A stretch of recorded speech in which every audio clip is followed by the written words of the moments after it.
நீங்கள் பார்த்துக் கொண்டிருப்பது உங்கள் விஜய். ஒரு நல்ல அரசன் கடைபிடித்து நடக்க வேண்டிய தர்மங்களை எல்லாம் பாண்டவர்களுக்கு ரிஷிகள் பலரும் எடுத்துரைத்தார்கள். மார்க்கண்டேய மகரிஷியும் நாரத மகரிஷியும் அவ்வப்போது பல நல்ல செய்திகளை பாண்டவர்களுக்கு எடுத்துரைத்து அவர்களது கலக்கமடைந்திருந்த மனம் தெளிவடையும்படி உறுதுணை புரிந்தார்கள். சிபியினுடைய வரலாற்றை பாண்டவர்களுக்கு எடுத்துச் சொல்லிய பிறகு மார்க்கண்டேய மகரிஷி பேசத் தொடங்கினார். அரச தர்மத்தினுடைய மிக முக்கியமான அம்சமாக இருப்பது தானம் தருவது. தகுதியானவர்களுக்கு ஏற்படுகிற துன்பத்தை தருகிற தானத்தின் மூலமாக விலக்கி அவர்களை ஆறுதல் அடையச் செய்வது, அவர்கள் அங்கலாய்ப்பிலே இருந்து அவர்கள் விடுபடுவதற்கு ஆவண செய்வது. இதையெல்லாம் முனிவர்கள் பாண்டவர்களுக்கு எடுத்துரைத்து கொண்டிருக்கும் போது மார்க்கண்டேய மகர்ஷி தர்மபுத்திரனுக்கு மீண்டும் அரச தர்மத்தினுடைய மகிமைகளை விளக்குவதற்காக பிருது என்கிற மன்னனுடைய வரலாற்றை சொல்லத் தொடங்கினார். பிருது என்கிற பெயரோடு கூடிய ஒரு மன்னன் அரசாட்சி செய்து வந்தான். அவன் வேமன் என்கிற மன்னனுடைய புதல்வனாக பிறந்தவன். அந்த மன்னன் சிறப்பாக ஒரு யாகத்தை ஏற்பாடு செய்து நடத்தி கொண்டிருந்தான். அப்பொழுது முனி புங்கவர்களில் சிறந்த ஒரு முனிவரான அத்ரி மகர்ஷி பிருது யாகம் செய்கிற காலத்தில் அந்த யாகத்திலே சென்று கலந்து கொள்ள வேண்டும் என்கிற விருப்பமுடையவராக இருந்தார். அந்த யாகத்திற்கு அத்ரி மகர்ஷி செல்லப் போகிறார் என்று தெரிந்தவுடன் அத்ரி மகர்ஷியினுடைய மனைவியும் அவருடைய குழந்தையும் மகரிஷியை பார்த்து, நாம் பொருள் இல்லாமல் எவ்வளவு சிரமப்பட்டு கொண்டிருக்கிறோம், யாகம் செய்கிற பிருது மகரிஷி கண்டிப்பாக தானம் கொடுப்பான், அங்கு சென்று தானமாக பொருளை நீங்கள் பெற்றுக்கொண்டு வந்தால் அந்த பொருளை வைத்துக்கொண்டு நாம் சுகமாக வாழலாம், ஆகவே பிருது மகரிஷியின் அரண்மனையை நோக்கி செல்லுங்கள் என்று அத்ரி மகரிஷியினுடைய மனைவி அவரை பார்த்து குறிப்பிட்டாள். அப்பொழுது அத்ரி மகரிஷி சொன்னார், தவ வாழ்க்கை வாழுகிற ஒரு முனிவன் தனக்கு என்ன இருக்கிறதோ அதை கொண்டு திருப்தி அடைய முயற்சி செய்ய வேண்டும். மனிதன் விரும்பிய பொருளையெல்லாம் அடைவது என்கிற முடிவுக்கு வந்தால் அவனுடைய ஆசைக்கு ஒரு எல்லையே இருக்காது. ஒரு பொருளை பெற்றவுடன் மற்றொன்றை பெற வேண்டும் என்று நினைப்பான். ஒரு சௌகரியம் கிடைத்த பிறகு இன்னொரு வசதியை பெற்றிருக்கலாமே என்று நினைப்பான். இது இயல்பாக மனிதனுடைய மனதில் ஏற்படுகின்ற அடங்காத ஆசையினுடைய தன்மை. ஆக யாகம் செய்கிற ஒரு மன்னனிடத்திலே போய் பொருளை கொடு என்று கேட்பதற்கு எனக்கு விருப்பமில்லை என்று சொன்னார் அத்ரி மகரிஷி. அது மட்டுமல்லாமல் இவன் ஏதோ பொருள் நாடி வந்திருக்கிறான் என்று யாகத்திற்கு வந்தவர்களெல்லாம் என்னை பரிகசிப்பார்கள், இன்னும் சொல்லப்போனால் வெறுப்பான முகம் காட்டுவார்கள். அந்த இடத்தில் போய் நான் பொருளை ஆசிப்பது நியாயமானதல்ல.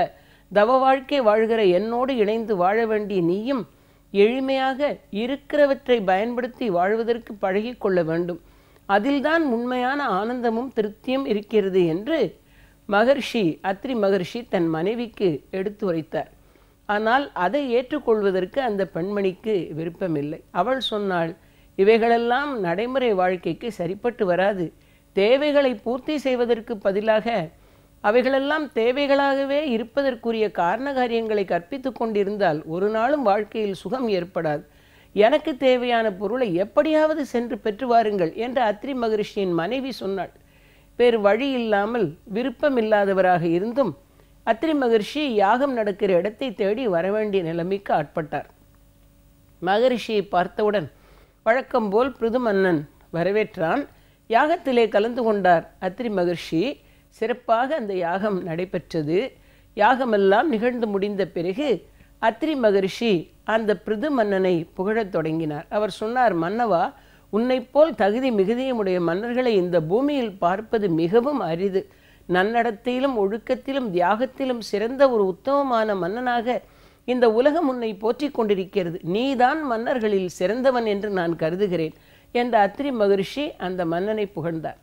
அவர் புகழ்ந்து கொண்டிருப்பதை அருகிலே இருந்து கௌதமர் கேட்டுக்கொண்டிருந்தார். அவர் நினைத்தார், இந்த மன்னனை பலபடியாக இந்த சபையில் புகழ்ந்து இந்த பிருது மன்னனிடத்திலிருந்து பொருளை பெற்றுக்கொண்டு போக வேண்டும் என்கிற நோக்கத்தோடு அத்ரி மகரிஷி வந்திருக்கிறார். ஆகவே சற்று அதிகமாகவே அவனை புகழ்ந்து கொண்டிருக்கிறார் என்று நினைத்து அந்த சபையிலேயே கௌதம மகரிஷி பேசத் தொடங்கினார். இந்த அத்ரி மகரிஷியை பார்த்து, தேவையில்லாமல் பிருது மன்னனை அளவுக்கு மேல் புகழ்ந்து கொண்டிருக்கிறீர்களே, இதற்கு அடிப்படையான ஒரு காரணம் இருக்கிறது.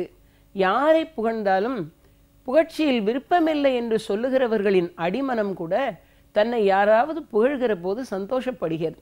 ஆக புகழை விரும்புகிறவனாக இருக்கிற ஒரு மன்னனை மகரிஷியாயிருக்கிற ஒருவர் பெரிதுபட புகழ்ந்தால் அந்த மன்னனுடைய மனம் மிகவும் மகிழ்ச்சி அடைந்து கேட்கிற பொருளை கொடுக்கிற நிலைமைக்கு வரும். இந்த ரகசியத்தை தெரிந்து கொண்டுதானே நீங்கள் அளவுக்கு அதிகமாக பிருது மன்னனை புகழ்ந்து கொண்டிருக்கிறீர்கள்.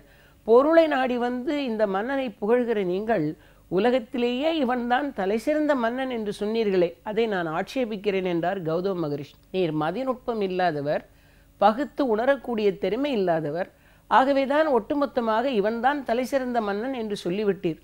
இந்த உலகத்தில் சிறந்த மன்னன் என்று எல்லாராலும் மதிக்கப்படுகிறவன் மகேந்திரன் என்கிற மன்னன் அந்த உண்மையை மறைத்துவிட்டு ஏதோ புத்தி பேதலித்ததைப் போல பேசிக்கொண்டிருக்கிறீர் என்று கௌதம மகரிஷி அத்ரி மகரிஷியை நேருக்கு நேராக சாட ஆரம்பித்தார்.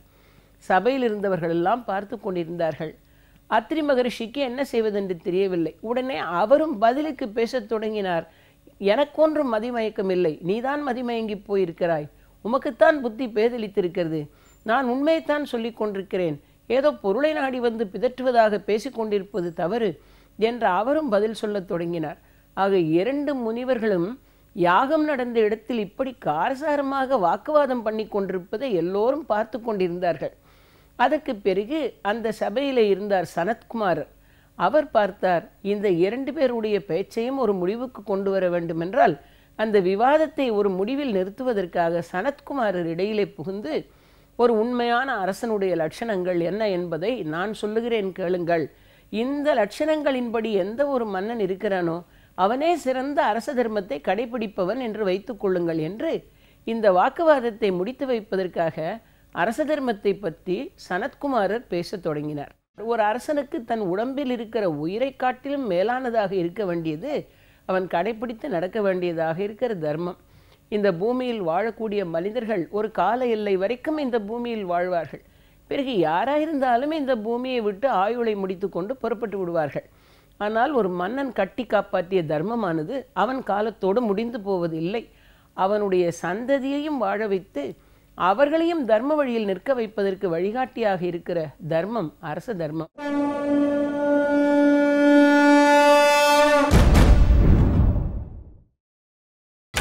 நீங்கள் பார்த்துக் கொண்டிருப்பது உங்கள் விஜய்.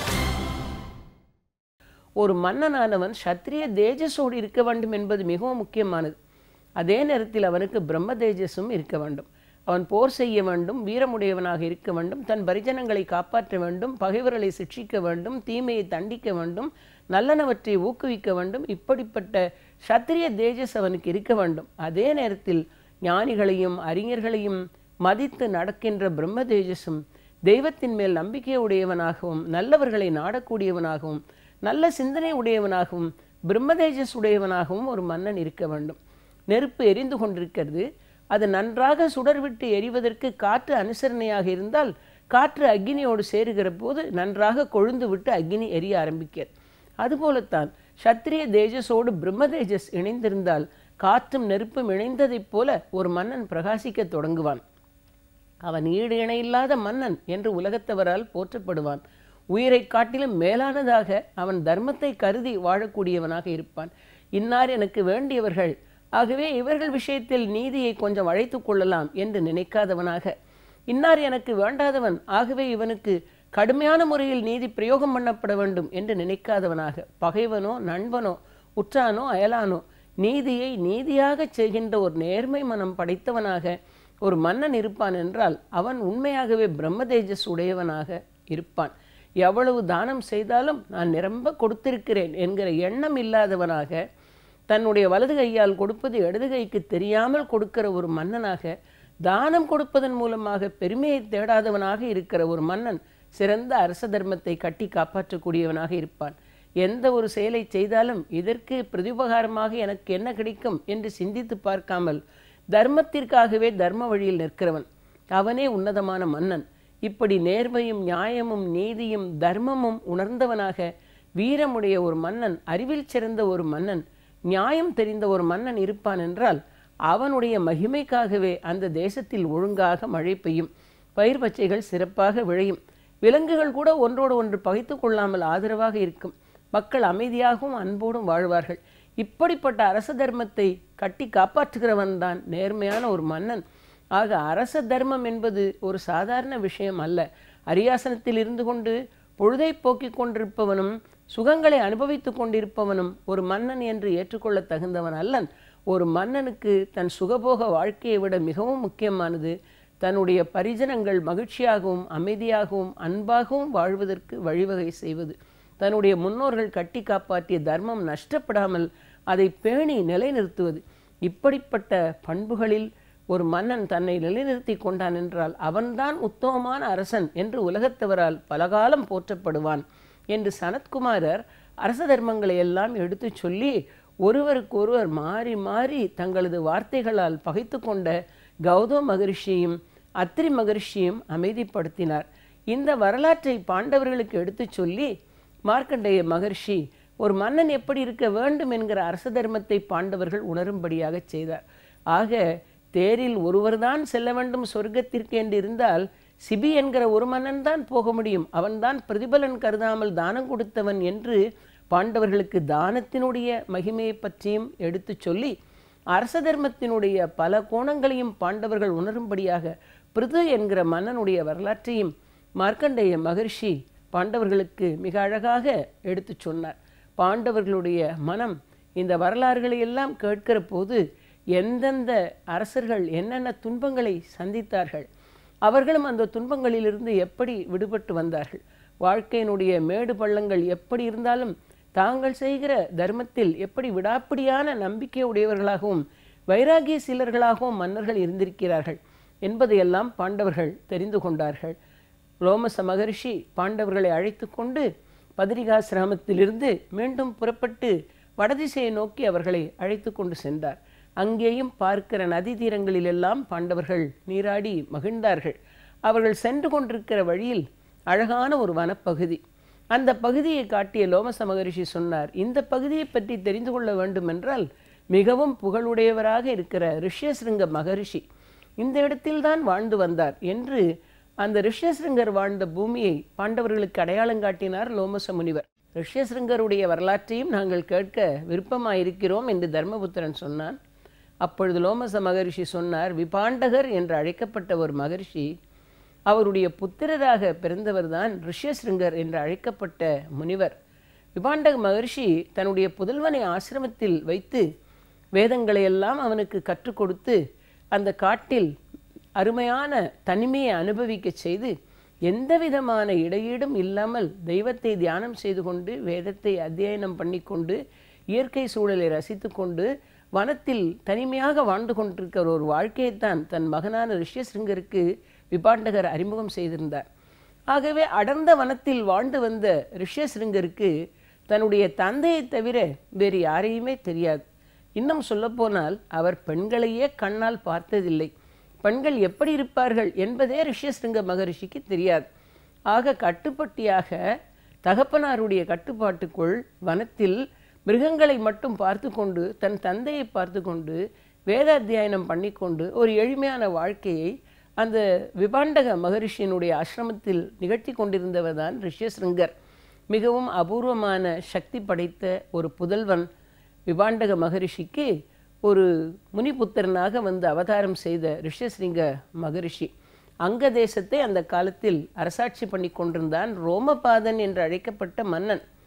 அங்க நாட்டிலே திடீரென்று மழை பொய்த்து விட்டது. பொதுவாக நாட்டில் நல்ல மழை பெய்ய வேண்டும் என்றால் அரச தர்மம் சரியாக இருந்தால் நல்ல மழை பெய்யும் என்று சொல்லுவார்கள். கணவனையே தெய்வம் என்று கருதி பார்க்கிற பத்திரி பெண்களுக்காக ஒரு மழையும், உலகமே வாழ வேண்டும் என்று பரந்த விசாலமான மனதோடு நான் பெற்ற இன்பம் இந்த உலகம் பெற வேண்டும் என்று நினைக்கிற சான்றோர்களுக்காக ஒரு மழையும், நீதி செய்யக்கூடிய மன்னனுடைய மகிமையை பாராட்டி ஒரு மழையும், இப்படி மாதம் மும்மாறி மழை பெய்ததாக பழைய காலத்தில் வரலாறு சொல்லுவார்கள். அரச தர்மம் செம்மையாக இருந்தாலும் பதிவிரதா தர்மம் சிறப்பாக இருந்தாலும் மக்களை வழிநடத்தி செல்லக்கூடிய சான்றோர்கள் சரியான பாதையில் நடந்தாலும் இந்த மூன்றையும் பாராட்டி மாதத்திற்கு 3 மழை பெய்யும் என்பதனால் மாதம் மும்மாறி மழை என்றார்.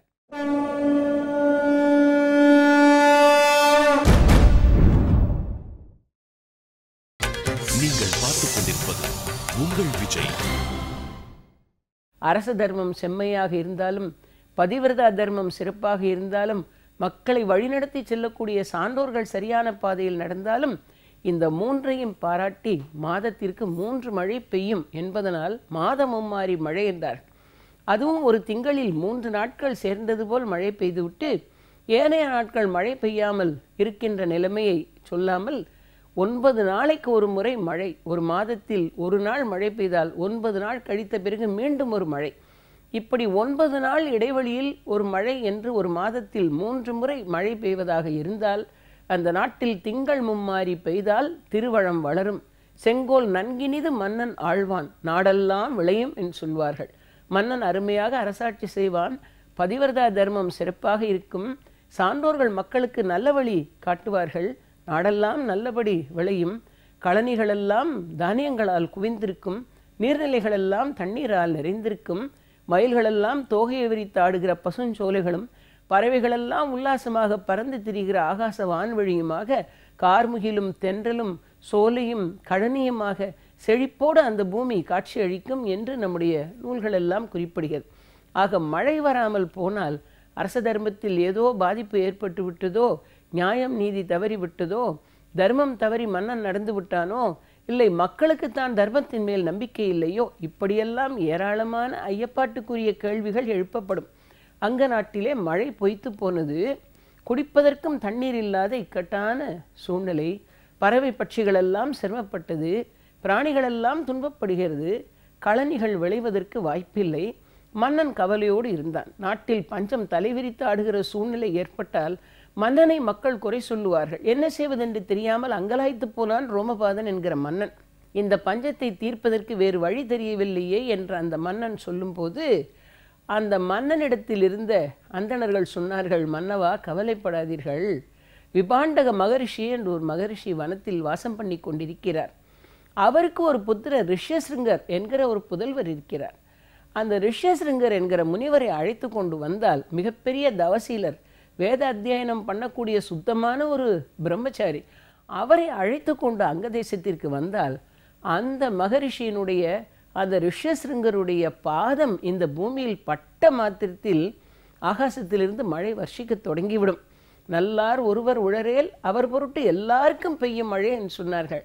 ரிஷ்யசிருங்கருடைய பாதம் பட்ட மாத்திரத்தில் அங்க நாட்டில் மழை கொட்டும், நீர்நிலைகளெல்லாம் நிறையும், வயல்வெளிகளெல்லாம் விளையத் தொடங்கும், கனிவர்க்கங்கள் எல்லாம் கிடைக்கும், பஞ்சம் தீரும், மக்கள் பசியாறி விட்டது என்றால் உங்களை பாராட்டுவார்கள். ஆகவே அந்த ரிஷ்யசிருங்கரைத்தான் அழைத்து கொண்டு வர வேண்டும் என்று சொன்னார்கள்.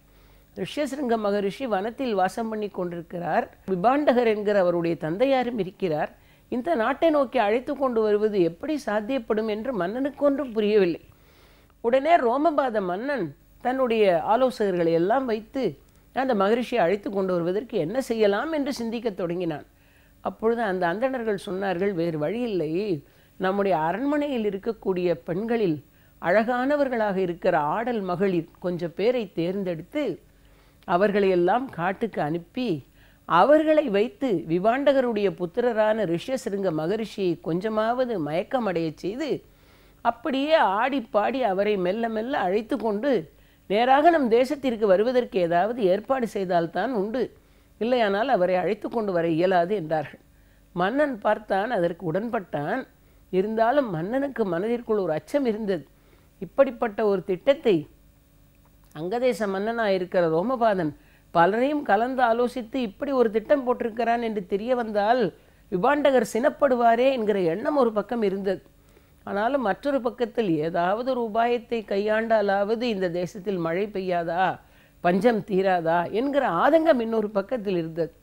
ஆக வேறு வழி இல்லாமல் மன்னன் சொன்னான், அப்படியானால் நம் அரண்மனையின் ஆடல் மகளிரை எல்லாம் அனுப்பி எப்படியாவது அந்த ரிஷ்யசிருங்கரை அழைத்து கொண்டு வர வழி செய்யுங்களேன்.